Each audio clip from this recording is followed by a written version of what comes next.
Hi everyone दोस्तों, ABC analysis लेकर आया हूं आपके लिए CMA inter law paper number 6 के लिए, जो कि हमारे लिए फुल्ली बेस्ड होगा अक्टूबर एग्जाम के लिए। हमारा अक्टूबर एग्जाम में जो होने वाला है ना, अक्टूबर में जो एग्जाम होगा उसके लिए ये है, और किसी स्टूडेंट्स और किसी भी फर्दर एग्जाम के लिए नहीं है, स्पेसिफिकली फॉर अक्टूबर 2021 एग्जाम। अब दोस्तों सीएमए इंटर का अगर आप लॉ की बात करें, लॉ एंड एथिक्स की बात करें, तो दोस्तों एक बहुत ही वाइड सिलेबस है, बहुत कुछ पढ़ना पड़ेगा। इनफैक्ट कंपनीज एक्ट की अगर हम बात करें तो कंपनीज एक्ट का सिलेबस भी बहुत ज़्यादा है। तो दोस्तों मैं आपके लिए तीन ऐसे एबीसी एनालिसिस में तीन तरीके के टॉपिक्स लेकर आया हूँ। सी जो टॉपिक होंगे वो हमारे बहुत ही कम इंपॉर्टेंट टॉपिक रहेंगे। इसका मतलब अगर आप ये टॉपिक नहीं भी पढ़कर जाओगे ना, तब भी आप अच्छा स्कोर कर पाओगे, एक एग्जाम्शन ले ला सकते हो हमने इंटर लॉ के अंदर। मतलब अगर आप सी वाले टॉपिक को नहीं करके जाते, देखो अगर मैं उनके लिए बोलूंगा जिनके पास टाइम नहीं है करने का, जिनके पास फर्दर टाइम नहीं है, जिनके पास अच्छा खासा टाइम है, जिनकी रिवीजन 2-3 बार हो चुकी है, उनको सभी टाइप के टॉपिक करने हैं, वो उनके लिए नहीं होता एबीसी एनालिसिस। हाँ, वो एक बार जरूर देखेंगे। देखने से ये होगा कि आपको किन पे ज्यादा फोकस करना है। ठीक है दोस्तों, तो पहले मैं बता देता हूं जो हमारे सी वाले के अंदर जो कवर होंगे हमारे टॉपिक, वो लेस इंपॉर्टेंट टॉपिक रहेंगे। मतलब उनके पेपर के आने के चांसेस कम रहते हैं, और अगर आता भी तो एक दो आता है जिसके अंदर ज्यादा नंबर का नहीं आता, उसके लिए इतना बड़ा चैप्टर पढ़ने की जरूरत नहीं होती। ठीक है। दूसरा अगर हम बात करें बी वाले टॉपिक की, तो ये इंपॉर्टेंट टॉपिक है, इनको आपको करके जाना है, बिल्कुल याद करके जाना है।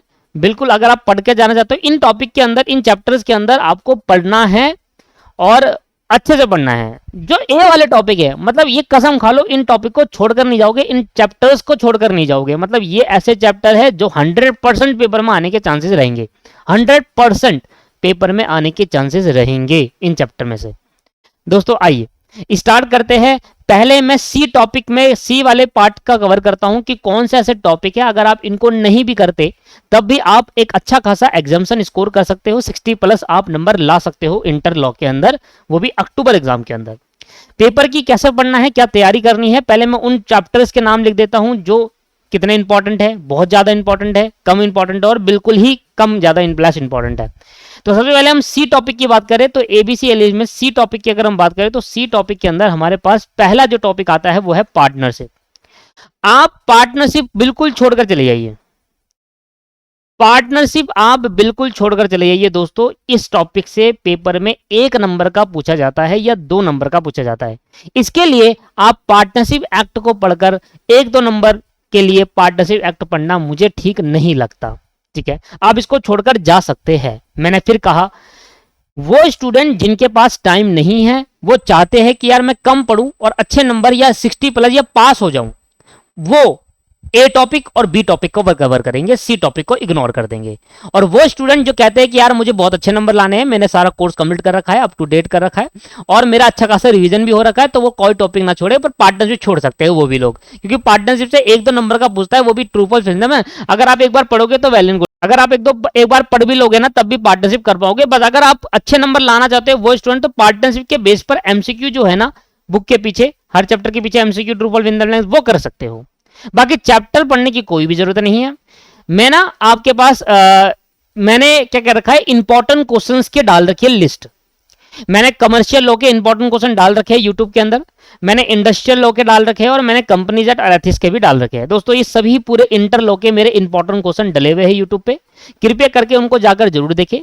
टेलीग्राम चैनल का लिंक डिस्क्रिप्शन में है, उस पर क्लिक करिए, टेलीग्राम को ज्वाइन करिए। वहां पर इंपॉर्टेंट टॉपिक का मैंने वीडियो की लिस्ट बनाकर डाल रखी है, उसको आप देखिए और इंपॉर्टेंट टॉपिक लिखिए दोस्तों। तो पार्टनरशिप के अंदर नहीं करना आपको, मेरी तरफ से आप ये छोड़ सकते हैं, इसका हमें ज्यादा नंबर का नहीं आता। दूसरा हमारा जो टॉपिक है वो है आपके पास सेल ऑफ गुड्स एक्ट। देखो सेल ऑफ गुड्स एक्ट जो टॉपिक है, ये तो आप फाउंडेशन में भी पढ़ा होगा, और मैं आपको कहता हूं 90% sale of goods act foundation का इंटर का सेम है, 10% अलग हो सकता है, 90% बिल्कुल 100% सेम है।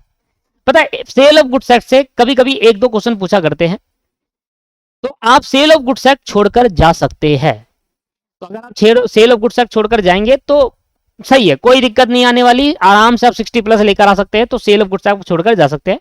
पर मैं ये कहूंगा कि जो मेरे इंपॉर्टेंट क्वेश्चन की लिस्ट है, अगर आप याद करना चाहते हैं तो सेल ऑफ गुड्स वाला आप सोचते हैं कि यार नहीं क्यों छोड़े चैप्टर, इतना बड़ा चैप्टर है, कहीं से ही पूछा जा सकता है, तो आप वो इंपॉर्टेंट क्वेश्चन की लिस्ट याद कर लीजिए बस, और कुछ मत करिए, ठीक है। आ गया तो ठीक है, नहीं आ गया तो हम तो पहले प्रिपेयर करके गए थे कि हमें छोड़ना है।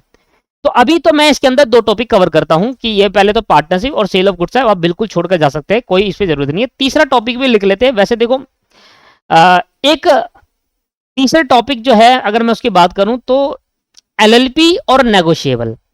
अगर मैं बात करूं डिफिकल्टीज की, तो जो नेगोशिएबल है वो ज्यादा डिफिकल्ट है, उसको याद करना थोड़ा मुश्किल है। दोनों सेम मार्क्स के हैं, एक एक क्वेश्चन दोनों से आएगा ही आएगा, पेपर में आएगा ही आएगा। मतलब इनको मैं मोस्ट इंपोर्टेंट में डाल सकता था, पर ये बहुत लेंथी चैप्टर है। सुनना ध्यान से, मैं बहुत ज्यादा एनालिसिस करके आपको बोल रहा हूं कि ये पर्टिकुलर चैप्टर आप छोड़ सकते हैं, पेपर में आ गया तो आंख बंद करके छोड़ देना। मैं उन स्टूडेंट को नहीं कह रहा जो स्टूडेंट का बहुत सारा कोर्स अच्छे से कंप्लीट हो चुका है, जिसकी अच्छे से रिवीजन हो चुकी है, वो सब करे भैया, उसके लिए ये नहीं होता। वो उन स्टूडेंट के लिए होता है जिनको कम पढ़ना है, अच्छे नंबर गेन करने हैं, 60+ आ जाए उनके लिए इनफ रहता है, 70 आ जाए उनके लिए इनफ रहता है, कहता है मैं पास हो जाऊं मेरे लिए बहुत है, तो उनके लिए ये होती है एबीसी एनालिसिस, ठीक है दोस्तों। अगर मैं बात करूं नेगोशिएबल और एलएलपी की, तो नेगोशिएबल और एलएलपी में अगर हम देखें तो जो नेगोशिएबल इंस्ट्रूमेंट है ना, उससे भी एक क्वेश्चन पक्का आता है, और जो एलएलपी है लिमिटेड लायबिलिटी पार्टनरशिप, उससे भी एक क्वेश्चन 100% आता है। अब इन दोनों में से आप एक छोड़कर चलिए आइए। अगर आपको नेगोशिएबल सिंपल लगता है, अगर आपको नेगोशिएबल सिंपल लगता है तो आप एलएलपी छोड़ देना, और अगर आपको एलएलपी सिंपल लगता है तो आप नेगोशिएबल छोड़ देना। दोस्तों मैं यहां पर कहूंगा कि आपको नेगोशिएबल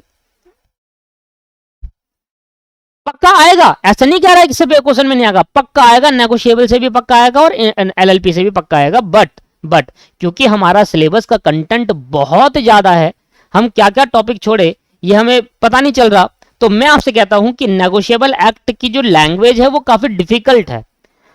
अगर आपको नेगोशिएबल अच्छे से याद है तो आप वो छोड़ सकते हैं, तो एक एलएलपी जरूर कर लेना, और अगर आपको एलएलपी अच्छे से याद है तो आप नेगोशिएबल छोड़ सकते हैं, ठीक है। इन दोनों में से एक टॉपिक ही छोड़ना है, दोनों मत छोड़ देना, क्योंकि अगर एक नहीं आएगा तो दूसरा तो एटलीस्ट ट्राई कर पाओगे, ठीक है दोस्त। चलो, तो यहां पर भी ये आपको छोड़ने के चांसेस है, मतलब इसको आप छोड़ सकते हैं।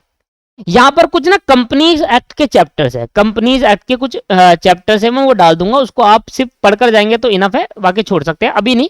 ये तो मेन टॉपिक हो गए दोस्तों। मैंने फिर कहा अगर आप दोनों करोगे तो मेरे लिए अच्छा रहेगा। बट अगर आपके पास टाइम नहीं, मतलब ये सी वाले टॉपिक ना आप लास्ट में करिएगा, सी वाले जो टॉपिक होंगे वो आप लास्ट में ट्राई करिएगा। अभी कंपनी जेट की लिस्ट लिख दूंगा कौन कौन से चैप्टर को आपको बाद में करना है और कौन कौन से आपको पहले करने हैं, ठीक है दोस्त। अब अगर हम बात करते हैं तो हम ए वाले टॉपिक पे आते हैं। ए वाले, बी वाले में, जो ए वाले में है वो तो 100% करना ही करना है, उसको आप बिल्कुल छोड़ के नहीं जाएंगे। जो सी वाले में है उसको आप छोड़कर जा सकते हैं, उससे ज्यादा नंबर का नहीं आता, और अगर आएगा भी तो आंख बंद करके छोड़ दीजिएगा पेपर में, क्योंकि 100 तो 100 लाने के आपको है नहीं। मैंने कहा ना उन स्टूडेंट के लिए जो सिर्फ पास होने का उनका चाहते हैं कि वो पास हो जाए और आराम से एग्जामिनेशन स्कोर कर सके, उनके लिए। अब मैं ए वाले टॉपिक में आ रहा हूं, जो ऐसे टॉपिक है जो बहुत ज्यादा इंपॉर्टेंट है, और ये पेपर में इस चैप्टर से टॉपिक में से कवर होगा ही होगा। सर कौन कौन से इंपॉर्टेंट क्वेश्चन है, मैंने कहा ना नीचे एक लिंक होगा टेलीग्राम का, उसको आप ज्वाइन करिए, उसमें मैंने इंपॉर्टेंट क्वेश्चन का अभी सारे इंपॉर्टेंट क्वेश्चन के लिंक शेयर कर दूंगा। आराम से इन तीनों चैप्टर देखिए, तीनों वीडियो, और तीनों वीडियो में आपको मिल जाएंगे, ठीक है, उनको भी याद कर सकते हैं। अच्छा, सबसे पहला जो टॉपिक होगा, जो मोस्ट इंपॉर्टेंट टॉपिक होगा, वह है हमारा डायरेक्टर। डायरेक्टर चैप्टर की ना पीडीएफ है मेरे पास, उस पीडीएफ से बाहर नहीं आएगा, ये मेरी गारंटी है। डायरेक्टर चैप्टर की ना मेरी एक पीडीएफ बनाई थी, उस पीरियड से पीडीएफ जो बनाई थी मैंने डायरेक्टर चैप्टर के नोट्स की, उस पीडीएफ से बाहर नहीं आएगा। क्या करें सर, आप ना प्ले स्टोर पे जाइए और वहां से दीपक क्लासेस ऐप को डाउनलोड करिएगा, ठीक है। अब दीपक क्लासेस ऐप डाउनलोड करने के बाद लॉगिन वगैरह करिएगा, लेफ्ट टॉप कॉर्नर में आपको ऑप्शन दिखेगा, वहां पर एक स्टडी मटेरियल का ऑप्शन दिखेगा। स्टडी मटेरियल में जाकर सीएमए इंटर लॉ के कहीं कहीं ना आपको नोट्स मिल जाएंगे, आप छेल लेना, वहां पर डायरेक्टर की पीडीएफ होगी, आप डाउनलोड कर लीजिएगा। डायरेक्टर चैप्टर मेरी पीडीएफ से करके जाइए, कृपया करके वही चीज याद करिए, प्ले स्टोर से दीपक क्लासेस ऐप डाउनलोड कर लेना, ठीक है। लोगो आपको जैसे अभी दिख रहा है ना चैनल पे, वैसा लोगो आपको मिल जाएगा, कृपया करके इससे याद करिएगा। सिंपल वे में लिखा हुआ है और इंपॉर्टेंट क्वेश्चन डायरेक्टर चैप्टर के मैंने ऑलरेडी डाल रखे, मतलब इंपॉर्टेंट डायरेक्टर में कुछ नहीं, वो पीडीएफ याद कर लेना बस, मैं आपको कह रहा हूं उसमें से 100% आएगा, 100%। डायरेक्टर चैप्टर सबसे इंपॉर्टेंट है, इसको आप सबसे पहले याद करिए, ठीक है। डायरेक्टर चैप्टर याद करने के बाद ये आपका अकेला 15 नंबर का है, तो 15 नंबर आप इसमें अचीव कर लोगे अगर आप मेरी पीडीएफ से याद कर लेते हो। मैं आपको गारंटी कह रहा हूं 15 अभी तक उसी में से आया, हर बार पेपर में इस बार भी आएगा, ठीक है। अब देखते हैं वो किस तरीके से आएगा, वो लॉन्ग बेस पर आएगा या एमसीक्यू बेस पर, इसके तो नहीं कह सकता, बट आएगा पीडीएफ से। प्ले स्टोर पर जाकर याद कर सकते हैं, ठीक है। बाकी मैंने टेलीग्राम में भी भेज रखा, अगर आप वहां ज्वाइन हो रखे हो तो वहां पर भी आप ढूंढ सकते हैं मीडिया में जाकर। दूसरा हमारा सबसे इंपॉर्टेंट टॉपिक है एथिक्स। देखो वैसे तो एथिक्स 10 नंबर का है, पर ये 15 नंबर का आता है ऑप्शन में, तो एथिक्स आप बिल्कुल मत छोड़ के जाइएगा। एथिक्स के इंपॉर्टेंट क्वेश्चन भी डाल रखे हैं, तो कृपया करके बिल्कुल मत छोड़ के जाइएगा एथिक्स, क्योंकि कम पढ़कर ज्यादा नंबर लाने वाला यही एक टॉपिक है एथिक्स। तो ये भी हमें 10 से 15 नंबर आराम से देगा, अगर आप इसमें, अगर आप 10 मार्क्स 15 नंबर का आता है, वैसे तो बेसिकली ये ऑप्शन में 15 नंबर का आता है, अगर आप 15 का 15 अटेम्प्ट करते हो तो अच्छी बात है, मतलब 10 में से आप आराम से 7-8 नंबर ला सकते हैं अगर आप एक दो अच्छे अच्छे क्वेश्चन याद कर लोगे तो जो पहला टॉपिक है वो डायरेक्टर है, आपको बिल्कुल छोड़कर नहीं जाना। ये ऐसे टॉपिक है जिनको हमें कम पढ़ना है और ज्यादा नंबर मिलेगा, कम पढ़कर ज्यादा नंबर मिलेगा, और जो हमारा एथिक्स है वो भी कम पढ़कर ज्यादा नंबर हमें प्रोवाइड करेगा, ठीक है जी। इसके बाद जो हमारे इंडस्ट्रियल लॉ के कुछ इंपॉर्टेंट टॉपिक है वो मैं आपके साथ जरूर शेयर करूंगा। देखिए दोस्त, एक ना कॉन्ट्रैक्ट एक्ट जो है हमारा, वो आपको पता है कि हमारे कॉन्ट्रैक्ट एक्ट 2 भागों में बटा हुआ है, एक है बेसिक कॉन्ट्रैक्ट और एक है स्पेशल कॉन्ट्रैक्ट। अब मैं आपको बात कहूं तो हमारा जो कॉन्ट्रैक्ट है वो बहुत इंपॉर्टेंट चैप्टर है, पर बहुत लेंथी भी है। आपने फाउंडेशन में बेसिक तो पढ़ लिया होगा, स्पेशल भी, पर मैं आपसे कहूंगा कि उसको आप कॉन्ट्रैक्ट एक्ट को ना इसमें डालिए, पार्ट नंबर ए में, मतलब ए वाले पॉइंट में डालिए, क्योंकि कॉन्ट्रैक्ट एक्ट से ना 2 क्वेश्चन आएंगे, कॉन्ट्रैक्ट एक्ट से 2 क्वेश्चन आने के चांसेस रहते हैं, और अच्छे नंबर लाकर दे सकता है ये हमें, ठीक है। तो डायरेक्टर आपको 100% करना है, एथिक्स आपको 100% करना है, कॉन्ट्रैक्ट के आपको सारे इंपॉर्टेंट क्वेश्चन मेरे याद करने हैं, और कॉन्ट्रैक्ट ढंग से पढ़ना है स्पेशल के साथ, क्योंकि एक क्वेश्चन स्पेशल से आएगा और एक क्वेश्चन नॉर्मल से आएगा, दोनों क्वेश्चन आएंगे उसमें, ठीक है। 2 क्वेश्चन आएंगे पर अच्छे नंबर दिला देगा आपको, 15 नंबर करीब दिला देगा, ठीक है। तो कॉन्ट्रैक्ट एक इंपॉर्टेंट है, तो 15 नंबर आपको यहां मिल जाएंगे, 15 नंबर आपको यहां मिल सकते हैं, और 15 नंबर में से 10 मान लो, तो 15 30 और 10 40 नंबर, तो ये 3 चैप्टर है 40 नंबर का। मैं हकीकत बता रहा हूं दोस्तों, इसके अंदर मेरे को इंडस्ट्रियल लॉ ऐड करना है, पर इंडस्ट्रियल लॉ में क्या होता है, फ्लक्चुएशन होती है। इंडस्ट्रियल लॉ में ये होता है कि आप इंडस्ट्रियल लॉ में कभी कोई और सा टॉपिक, जैसे कभी बोनस पे दे दिया, कभी ग्रेजुटी पे दे दिया, ऐसे। पर मैं कुछ इंडस्ट्रियल लॉ के इंपॉर्टेंट क्वेश्चन ए में डालना चाहता हूं, कुछ चैप्टर इंडस्ट्रियल लॉ के मैं ए वाले कैटेगरी में डालना चाहता हूं, अदरवाइज सारी बी कैटेगरी में है, ठीक है। तो ए वाली कैटेगरी मींस आपको ये 100% आपको याद करनी है, किसी भी कारण इनको नहीं छोड़कर जाना। जब ये अच्छे से याद हो जाए तब आप बी के पास जाइएगा, बी के टॉपिक को याद करिएगा, और अगर वो हो जाए तो अच्छे रिवीजन हो जाए तब जाकर सी पे आइएगा, अदरवाइज छोड़ दीजिएगा, ठीक है। चलो, तो यहां पर मैं कुछ इंपॉर्टेंट वो लिख रहा हूं, हमारा जो 4th है इसके अंदर मैं इंडस्ट्रियल के एक लिख रहा हूं बोनस एक्ट, एक लिख रहा हूं ग्रेजुटी,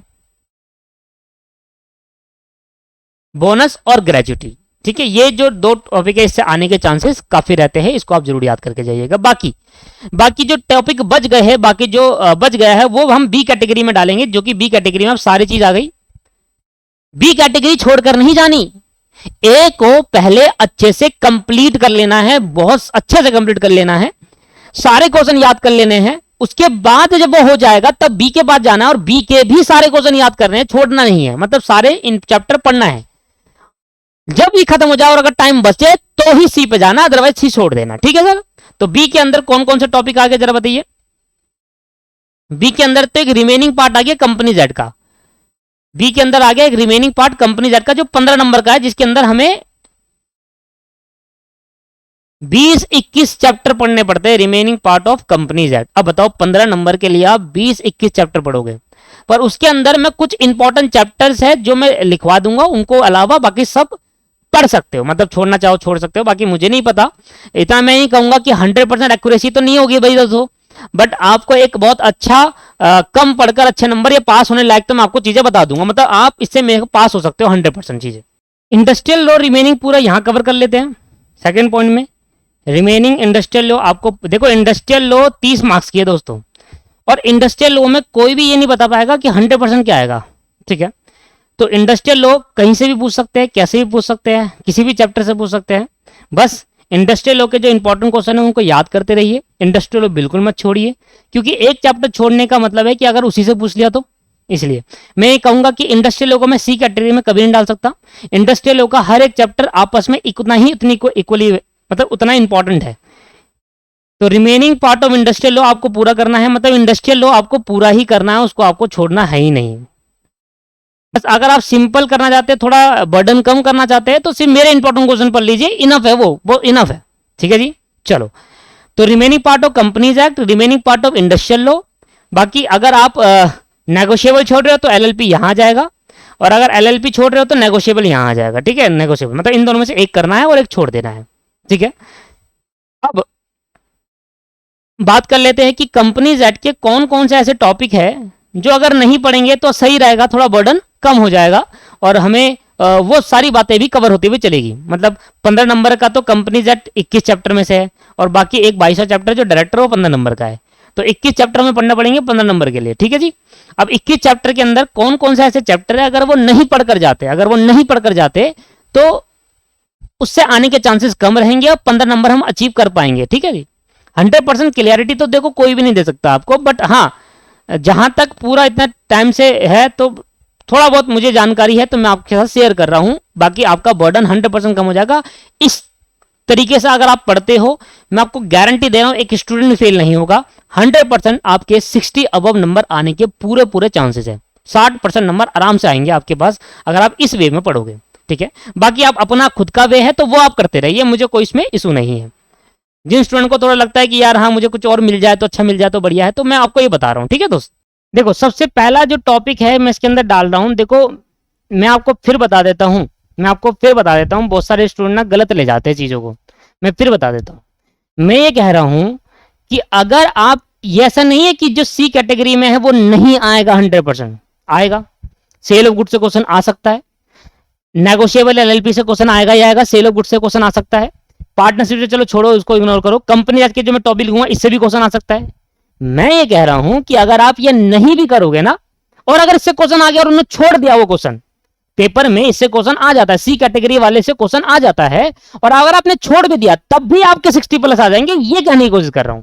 ठीक है सर, ऐसा नहीं कह रहा कि अगर सी कैटेगरी में है तो नहीं आएगा, आ गया तो छोड़ देना, बस सिंपल सी बात है। 60+ तब भी आ जाएंगे इन ए और बी वाले करने के बावजूद। ठीक है सर, समझ में आ रहा है क्या कहने की कोशिश कर रहा हूं। चलो, तो कंपनीज एक्ट में सबसे पहले जो सबसे बड़ा टॉपिक है, कंपनीज एक्ट का जो बड़ा टॉपिक है मैं उनको हटवा रहा हूं। पहला है शेयर कैपिटल। सर इसको करने से पहले इसको करो, मान लो इसको करोगे एक क्वेश्चन आएगा, इसके अलावा जब आप इसको पूरे जितना कंटेंट शेयर कैपिटल के अंदर है उतने आप 3 से 4 चैप्टर कवर कर दोगे कंपनीज एक्ट के। ठीक है, तो शेयर कैपिटल मत पढ़िएगा। हाँ एक बात मैं बता रहा हूं, कंपनीज एक्ट वाले इंपॉर्टेंट क्वेश्चन जो मैंने लिस्ट जो मैंने वीडियो बनाई थी उसके अंदर अगर कोई क्वेश्चन शेयर कैपिटल का है तो वो जरूर याद करिएगा। मतलब कंपनी जो इंपॉर्टेंट क्वेश्चन मैंने लिस्ट बना रखी है वो आप याद करके जाइएगा। ठीक है, चाहे अगर कोई चैप्टर छूट रहा है, चाहे वो इन कैटेगरी में आ रहा है तो उसको याद कर लीजिएगा। ठीक है सर, इन कैटेगरी सी कैटेगरी के अंदर जो इंपॉर्टेंट क्वेश्चन थे उनको याद कर लीजिएगा, जो आपको लगता है छोड़ देना वो छोड़ देना।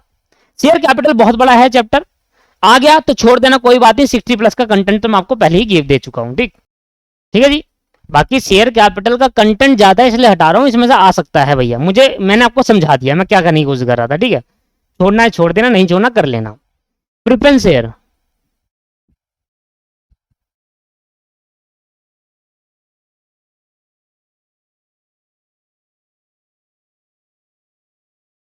प्रेफरेंस शेयर, ठीक है इसको छोड़ दो। बायबैक, यार सदियों में एक बार आता है क्वेश्चन बायबैक ऑफ शेयर। यार अब बताओ, बहुत टाइम में एक बार आएगा क्वेश्चन, अब वो तो एक लेस इंपॉर्टेंट हो गया ना दोस्त। ये है डायरेक्टर में हर बार आता है तो ये बहुत ज्यादा इंपॉर्टेंट हो गया। तो वो वाली बात है कि बायबैक ऑफ शेयर में एक क्वेश्चन आया था 2-3 साल बाद, तो वो इसलिए थोड़ा कम इंपॉर्टेंट मैंने लिख दिया। डिवेंचर छोड़ना चाहो छोड़ सकते हैं, डिवेंचर भी ये लाइन से है टॉपिक, ये छोड़ना चाहो छोड़ सकते हैं दोस्तों। आएगा तो इन 4 टॉपिक में से एक पूछेगा आपसे, और एक पूछेगा तो छोड़ देना भैया। 60+ लाने का, जो बच्चा 60+ लाना चाहता है वो ये देखिए, इसको फॉलो करिए। 5th आप डिपॉजिट चैप्टर छोड़ सकते हो, 6th जीडीआर छोड़ देना। ठीक है, पर इन चैप्टर्स में अगर कोई इंपॉर्टेंट क्वेश्चन वाली लिस्ट जो मैंने वीडियो बनाई है, इंपॉर्टेंट क्वेश्चन वो जरूर करना है। इन चैप्टर के अंदर इंपॉर्टेंट क्वेश्चन जो बताया था ना वो जरूर करना है। चैप्टर के अंदर बाकी चीजें छोड़ देना, और अगर आपको कोई लगे इंपॉर्टेंट चीज वो याद करना है। एमसीक्यू है वो पढ़ना है, इसके ट्रू फॉल्स और फिलअप हो वो पढ़ लेना है, ठीक है, क्योंकि सारा आपकी बार जो ऑनलाइन एग्जाम होगा उसके अंदर मैक्सिमम पार्ट एमसीक्यू का आएगा। चैप्टर तो छोड़ सकते हैं पर एमसीक्यू ट्रू फॉल्स, भाई देखो जो इतने भी चैप्टर है इन सभी चैप्टर के एमसीक्यू ट्रू फॉल्स सब याद करना है आपको। जितने देखो मैं आपको बताऊं, जितना आप चीजों को लिखोगे उतना आपको आएगा, जितना नहीं लिखोगे उतना नहीं आएगा। देखो लिखने से आएगा, ठीक है, आंसर लिख लो पहले, पर लिख कर जरूर याद करें, ठीक है। ये कुछ चैप्टर्स है, बाकी जो इंपॉर्टेंट चैप्टर है वो डाल दूं कंपनीज के, जैसे कि फॉर्मेशन चैप्टर जो है उसको आप जरूर करके जाइएगा। एनुअल रिटर्न चैप्टर जो है उसको आप जरूर करके जाइएगा, और ईजीएम वाला चैप्टर आप जरूर करके जाइएगा। बाकी शेयर कैपिटल भी मुझे लगता है इंपॉर्टेंट, पर कंटेंट ज्यादा इसलिए डाल दिया हूँ, बहुत ज्यादा कंटेंट, इसकी जगह पे आप ये 3 पढ़ लोगे तो वो बेटर है, ठीक। एक और यहाँ पर टॉपिक हो गया मीटिंग ऑफ अ कंपनी, वो जरूर करके जाइएगा। तो ये कुछ टॉपिक है जो इंपॉर्टेंट है, इनको मत छोड़ना, ठीक है दोस्तों। ये कुछ एबीसी एनालिसिस था कि आपको क्या करना है। तो सबसे पहले आपको इन टॉपिक्स को 100% चीजें कवर करते हुए चलनी है, कुछ नहीं छोड़ना, इन टॉपिक्स के अंदर सब कवर करते हुए चलना है। दूसरा, आप इन टॉपिक को कवर कर लोगे तो आपके पास 35 से 40 मार्क्स आने के चांसेस है। अगर आप 40 नंबर का इसमें से आने के चांसेस है, इसके अंदर आप 30 नंबर भी लाओगे या 25 भी लाओगे तो इनफ है, पास तो हो जाओगे, है ना, क्योंकि और भी तो आएंगे। फिर पार्ट बी के अंदर आने के चांसेस सबसे ज्यादा है, क्योंकि पार्ट बी के अंदर रिमेनिंग इंडस्ट्रियल लॉ है, तो 25 नंबर का इंडस्ट्रियल लॉ समझ के चलो यहाँ पर आ सकता है, या 20 नंबर का इंडस्ट्रियल लॉ यहाँ पर है। रिमेनिंग कंपनीज एक्ट यहाँ पर आ गया, जिसके अंदर हम 15 नंबर की बात कर सकते हैं कंपनी एक्ट की। चलो 10 की बात कर लो तो 30 यहाँ कवर हो गया, 40 वहां, 30 यहाँ पर हो गया। तो यहां पर ये है कमर्शियल लॉ हमारी 30 नंबर की है। तो कमर्शियल लॉ के अंदर देखो एलएलपी आपको यहां डालना है या नेगोशिएबल यहां डालना है, तो एक क्वेश्चन यहां कवर होता है एलएलपी का। सेल ऑफ गुड्स आप पहले भी पढ़ चुके हो फाउंडेशन के अंदर, मैंने कहा अगर वो भी अगर आपको याद है एक बार पढ़ भी लोगे तो इनफ है, उसको ज्यादा इतना डिटेल में पढ़ने की जरूरत नहीं है। डिटेल में तो ये चलो पढ़ो और इन बातों को पढ़िए, ठीक है सर। तो ये कुछ एनालिसिस है जिसके अंदर आपके पास जो पेपर के अंदर अगर पेपर आता है 120 मार्क्स का, तो आप उसमें 80 to 90 चीजें कवर कर पाओगे। अगर पेपर 100 नंबर का आता है ना, तो आप 70% पेपर कवर कर पाओगे, 70 to 80% पेपर कवर कर पाओगे आप, ठीक है, 90-100 कवर कर पाओगे इन चीजें। मतलब आप का अगर पेपर आता है तो आप मान के चलो 20% आपसे छूटेगा वो पेपर। अगर आप इस स्टडी से चलोगे तो 20% पेपर आपसे छूट जाएगा। मतलब इन टॉपिक को आपने बिल्कुल ही नहीं इग्नोर कर दिए तो 20% टॉपिक छूट जाएगा आपसे, 20% के 20 नंबर गए, ये समझ लेना। बाकी 80 के लिए आप कितनी मेहनत करते हैं वो आपके सामने मैंने डाल दिया है, ठीक है। तो दोस्तों सबसे पहले आपको ये करना है, फिर ये करना है और फिर यहां चलना है, ठीक है दोस्त। तो ये आपके पास सीएम एंटर का है। अगर आपको अच्छा लगा इस तरीके से प्रिपरेशन कर रहे हो तो मैं कॉस्टिंग के अंदर, मैं अकाउंट्स के अंदर, मैं डीटी के अंदर भी ये लेकर आऊंगा एबीसी एनालिसिस। बट मैंने कहा सी वाले जो टॉपिक है वो उन स्टूडेंट को है जिनको सिर्फ पास होना है, जिनको सिर्फ 60 या 50-60 नंबर लाने हैं, वो उन स्टूडेंट के लिए कि सी वाले टॉपिक मत करना। वो स्टूडेंट जो अच्छे नंबर लाना चाहते हैं, जो अच्छा करना चाहते हैं, वो भैया उनके लिए ये तो वीडियो नहीं है। दोस्तों अगर वीडियो अच्छी लगे टेलीग्राम चैनल को जरूर ज्वाइन करते रहिए। वीडियो अच्छी लगे तो जरूर लाइक करिए, कमेंट करिए अगर आपको और भी सब्जेक्ट का चाहिए तो। Thank you very much, bye bye.